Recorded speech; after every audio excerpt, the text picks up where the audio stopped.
La regla de oro que Jesse Livermore olvidó y le costó todo. En la historia de Wall Street hay nombres que se convierten en leyenda, pero solo uno encarna, de la forma más brutal y espectacular, la gloria y la tragedia del mercado. Un hombre que en 1929, mientras el mundo se hundía en la peor crisis financiera de la historia, ganó el equivalente a más de $1.500 millones de hoy. Su nombre era Jesse Livermore, el gran oso de Wall Street, y fue una de las mentes más brillantes en la historia del trading. Livermore era el hombre que mejor entendía los mercados, un genio que parecía haber descifrado su código secreto. Pero años después, este mismo hombre se quitó la vida en el guardarropa de un hotel de lujo, con una nota en el bolsillo que decía: «Mi vida ha sido un fracaso. Estaba solo y en la ruina». La pregunta es inevitable. Si entendía el mercado mejor que nadie, ¿cómo pudo acabar así? La respuesta no está en un sistema complejo, ni en una fórmula matemática. Todo se reduce a una regla de oro. Una regla que él mismo creó, que lo convirtió en rey y que, un día, consumido por la impaciencia, decidió romper. Hoy descubriremos la regla que lo hizo multimillonario y el error fatal que le costó absolutamente todo. Sección 1. La forja de una leyenda y el nacimiento de la regla de oro. Para entender su caída, primero hay que dimensionar su ascenso. Jesse Livermore no venía de la élite financiera. Nació en 1877 en Shrewsbury, Massachusetts, en una familia de granjeros. A los 14 años, para escapar de un futuro en el campo, huyó a Boston con unos pocos dólares que su madre le dio a escondidas. Consiguió su primer trabajo en la firma de corretaje Paine Webber, no como trader, sino como board boy. Su única tarea era escribir los precios de las acciones con tiza en una pizarra. Día tras día, hora tras hora, Livermore no solo escribía números, los devoraba. Empezó a ver patrones, ritmos, una especie de lenguaje secreto en el ir y venir de las cotizaciones. No eran movimientos al azar, era una historia contada en tiempo real. Con apenas 15 años y con $5 de su bolsillo, hizo su primera operación. Ganó $3 con 12 centavos. No fue suerte, fue la confirmación de que había descubierto algo. Rápidamente, se hizo famoso en las bucket shops, casas de apuestas donde la gente especulaba sobre los precios sin comprar acciones reales. Lo apodaron el Boy Plunger, el chico de las apuestas, por su juventud y audacia. Ganó tanto dinero que le prohibieron la entrada en casi todas las bucket shops de la costa este. Se había vuelto demasiado bueno para el negocio. Fue entonces cuando dio el salto a la verdadera Wall Street, y allí el juego era otro. Las reglas eran diferentes, y las consecuencias mucho más severas.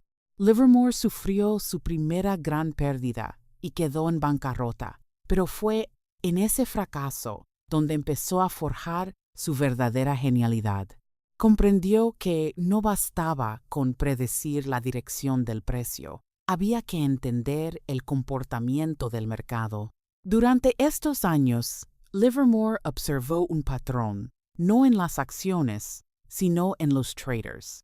Vio que la mayoría perdía dinero, no por falta de inteligencia, sino por una necesidad compulsiva de operar todos los días, de perseguir cada pequeño movimiento.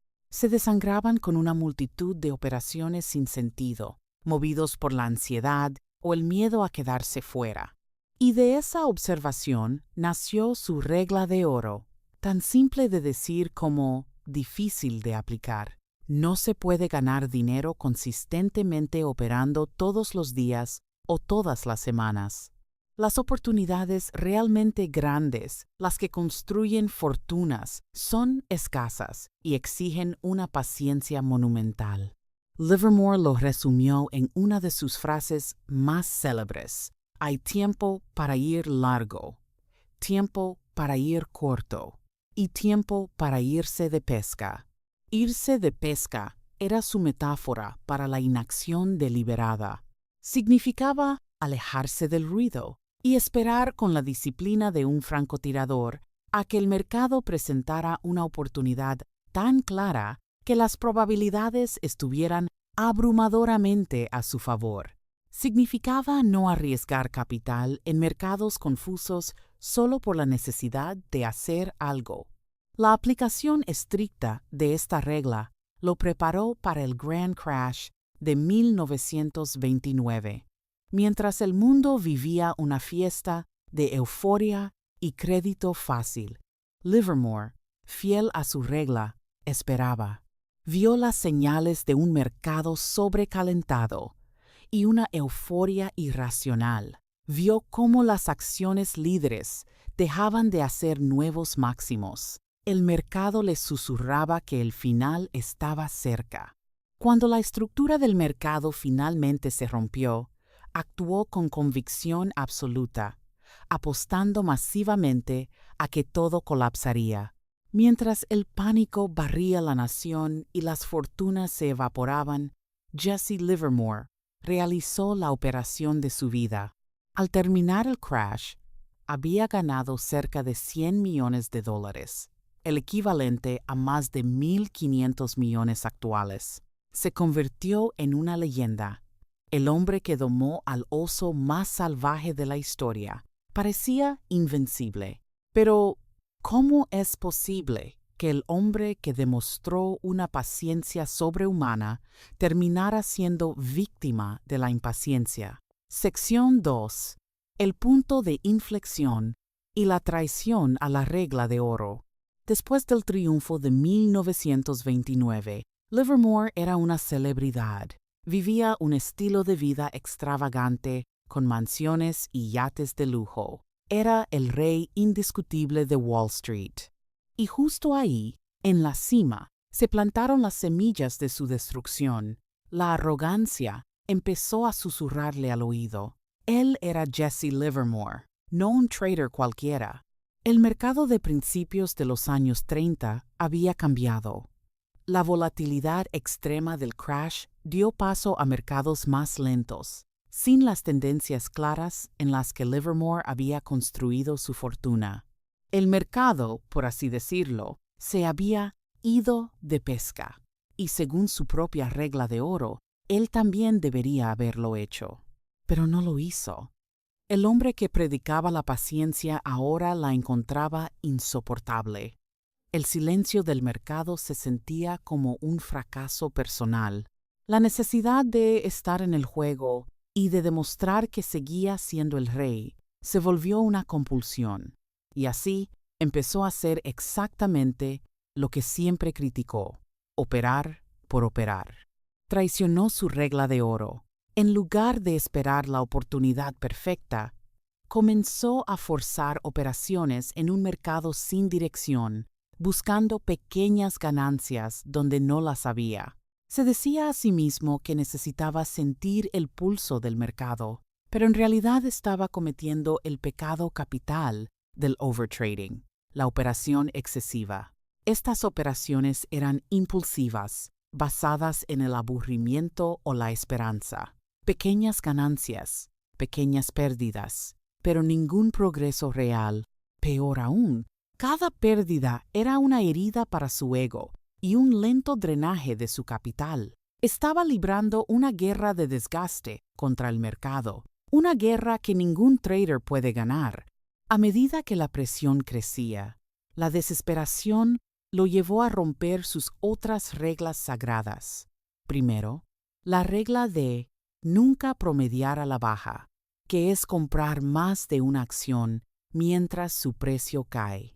Livermore siempre enseñó que eso era veneno, pero ahora, atrapado en operaciones perdedoras, su ego se negaba a aceptar el error y duplicaba la apuesta. Luego rompió la regla más fundamental: cortar las pérdidas rápidamente. Se aferraba a las posiciones perdedoras, hipnotizado por la esperanza de que se dieran la vuelta. El hombre que una vez dijo que el dinero se hacía esperando, ahora era un manojo de impaciencia. La estocada final llegó con una serie de operaciones desastrosas. Hacía apuestas masivas y temerarias, tratando desesperadamente de recuperar sus pérdidas. En 1934, se declaró en bancarrota por tercera y última vez. La fortuna de $100 millones se había evaporado. No fue el mercado quien lo derrotó, fue él mismo. Su caída no fue un fallo de análisis técnico, sino un colapso psicológico. El genio, que entendía los mercados mejor que nadie, falló en entenderse a sí mismo. La impaciencia y la arrogancia lo llevaron a traicionar la misma regla que le había dado todo. Sección 3. La tragedia y el legado inmortal. La bancarrota de 1934 fue un golpe mortal a su identidad. Ya no era el gran oso, sino un hombre que lo había perdido todo, otra vez. La humillación fue inmensa. Durante los siguientes años, intentó recuperarse, pero la magia se había ido. La confianza, un ingrediente esencial para un especulador, estaba destrozada. Su estado emocional se deterioró drásticamente. Se sentía un fracasado. En 1939, en un último intento por dejar un legado, escribió un libro, How to Trade in Stocks. En sus páginas destiló la sabiduría que él mismo ya no era capaz de aplicar: la importancia de seguir la tendencia, de gestionar el riesgo y, por supuesto, de la paciencia. Pero el libro no pudo salvarlo. El 28 de noviembre de 1940, Jesse Livermore entró en el Hotel Sherry Netherland en Manhattan, se sentó en el guardarropa y se quitó la vida. En su agenda había una nota para su esposa que terminaba con las palabras: «Estoy cansado de luchar. No puedo más. Mi vida ha sido un fracaso». Aquí está la gran paradoja. Su análisis final sobre sí mismo fue incorrecto. Su vida no fue un fracaso. Su tragedia se convirtió en la lección más importante y duradera de Wall Street. Es un recordatorio eterno de que en el mundo de la especulación, el genio no es suficiente. El mayor enemigo del inversor no es el mercado, es uno mismo. Como él mismo escribió, el lado humano de cada persona es el mayor enemigo del especulador promedio. La regla de oro que olvidó esperar la oportunidad perfecta es mucho más que una estrategia de trading. Es una lección profunda sobre disciplina, autocontrol y humildad. Nos enseña que a veces la acción más sabia es no hacer nada. Livermore predijo el mayor crash de la historia porque tuvo la paciencia de esperar, y perdió su fortuna porque olvidó esa misma lección, consumido por la impaciencia. Su vida demuestra que puedes tener el sistema más brillante del mundo, pero si no puedes controlar tus emociones, estás destinado a fracasar. El legado de Livermore, inmortalizado en el famoso libro Memorias de un operador de bolsa, no es una fórmula mágica. Es un mapa de los peligros de la psique humana. Su historia ha enseñado a generaciones de traders que la gestión emocional y la disciplina son los pilares del éxito a largo plazo. La historia de Jesse Livermore nos enseña la lección más cruda del mercado. La disciplina siempre triunfará sobre el genio.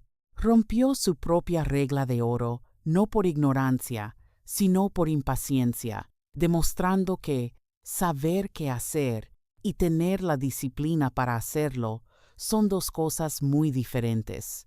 Su vida es una advertencia que resuena hasta hoy. En un mundo de trading algorítmico y noticias instantáneas, donde la tentación de actuar es más fuerte que nunca. Pero la sabiduría de Livermore sigue vigente. El dinero grande se hace esperando, no operando. Ahora te pregunto a ti, ¿crees que una historia como la de Livermore podría repetirse hoy? Y más importante, ¿cuál es esa regla de oro, esa única regla de disciplina que tú nunca romperías en tus inversiones o en tu vida? Comparte tu opinión en los comentarios. Y si quieres seguir aprendiendo de las leyendas de Wall Street, no olvides suscribirte y activar las notificaciones, porque en el mercado, como en la vida, la historia siempre tiene algo que enseñarnos.